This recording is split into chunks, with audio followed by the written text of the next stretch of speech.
Muslim women, young professionals, college students, elders in the community, scholars of Islam, PhDs. I have talked to so many women, activists, who have told me that they are experiencing so much pain by Muslim men in the community. And the difficult situation is that there's an Islamophobic trope that Muslim men are abusive, angry, don't treat women well, or Islam doesn't treat women well. I'm Chaplain Adeel Zeb. Welcome to our series, WoRx. Today, our topic is in regards to the way that Muslim women are treated in the community. The first hadith I will mention is from Ibn Abbas, and it is a Sahih hadith in the Sunan of Ibn Majah, where the Prophet ﷺ said that whoever raises 2 daughters and is kind with them, treats them well until the age of puberty, that they will have Jannah, they will have paradise. What is very fascinating about this hadith is the context. In pre-Islamic Arabia, there was an epidemic of female infanticide, where they would bury young girls, bury baby girls in the sand, because it was shameful, it was deemed shameful for someone to have daughters instead of men. So this is toxic masculinity, and I'll explain what this term means in a moment. But what I want to show is how the Prophet ﷺ took a culture that buried female infants and said that actually if you raise 2 daughters, you will get paradise. And what is also important to understand is that the pre-Islamic Arabs did not have a concept of akhirah, did not have a concept of an afterlife. It was very foreign when they heard these terms. So there are a few terms that I want to define. Some of you know what these terms are. Some of you who aren't woke or socially conscious or not in the liberal arts environment like I live in and work in, you won't understand perhaps what these terms mean. So one of them is toxic masculinity, right? And that is the idea that men have to act in a certain way. This is what it is to be a man, and it's usually, but when it's toxic, it means it's in a harmful way. I conduct some trainings on toxic masculinity at the Claremont Colleges, where I bring in students of Muslim and of other traditions, and they're all male students for this training, generally speaking. And I train them on how to have healthy masculinity as opposed to toxic masculinity. Now, the other term is patriarchy. Patriarchy is when the system itself is pro-male. It's male dominated, it's male servicing, it's catering to the male dynamic, and it's not egalitarian, which means that it's not equal. So in this case, it's not equal among the genders. Now, there is often a conflation between patriarchy and misogyny. Patriarchy, as we mentioned, is when the system is biased towards men and servicing men, and it's dominated by men. Misogyny is the actual hatred of women, okay? So that's the difference between the two of them. Sometimes they both are happening, but there is a difference between how they are defined and how they are manifested. So the problem is that we have these elements in the Muslim community today.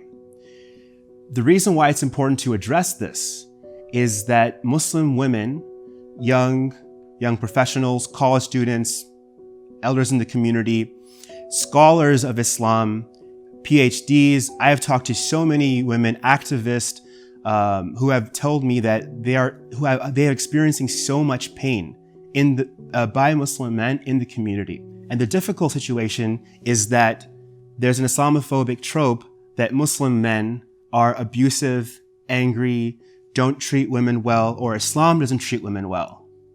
And so Muslim women don't want to be part of that Islamophobia and, continue that and perpetuate that trope. But internally in the Muslim community, they are suffering. And if we don't name this suffering and we don't work to remedy this, Muslim women are either going to leave the faith altogether, or they are going to just hang by the threads and be mentally and spiritually and emotionally checked out of the religion. Because it is hard to cognitively digest and emotionally digest the difference between acts of Muslims and the religion of Islam. So what am I talking about? Internationally, in Pakistan, for example, is one country where they have acid attacks. They throw acid on women's faces. I mean, what? This is totally haram, but this is happening by Muslim men to Muslim women. In some countries, they have honor killings where they will kill some female members of their families for dishonoring them, right? These are some of the more extreme, intense examples, but they are definitely there. I've met Muslim women in the States who have told me that their fathers tell them they can't be lawyers and they can't be a certain profession. I was at the ICNA convention, the Islamic Circle of North America, in Hartford, Connecticut, in the 2000s, late 2000s. And it was an all-male panel, which in itself is problematic, but they were very top-notch speakers that were speaking. Mostly South Asian, I think a little bit Arab too. And they were saying on the panel, to solve the Muslim marriage crisis, Muslim women should only go to college maximum. A Muslim's education should be 22, at a college degree, and that's it. So basically you're telling me that a Muslim woman can't be a lawyer, an MBA, a doctor, a psychiatrist, a pharmacist, and so on and so forth. And this is happening at like a major speaking panel at one of the major Islamic conferences in America with hotshot imams, so to speak, right? This is a serious issue that I want to make sure that we are addressing in our community. One of the female Muslim college chaplains, I was discussing with her this topic, and she said, what is the punishment for pushing people out of Islam? What is the punishment for pushing people out of Islam? And hearing that is very jarring, right? Because if Muslim men are conducting ourselves the way we treat Muslim women, that we're pushing them out of Islam, what will Allah subhanahu wa ta'ala say to us on the Day of Judgment? That is something I want to seriously internalize at this point. Dr. Ingrid Mattson, who is the founder of the Islamic Chaplaincy Program at Hartford Seminary, she was president twice of the Islamic Society of North America. She is a white Canadian convert. When Dr. Mattson was in the upper level of ISNA, before she was president, she was not allowed to speak at the meetings. So what she did was she had to write down her contributions, pass that note down, and somebody would read it on her behalf. And then ultimately she became the president of the organization, right? And that is the inspiration that I want to give to Muslim women today who are watching this video, right?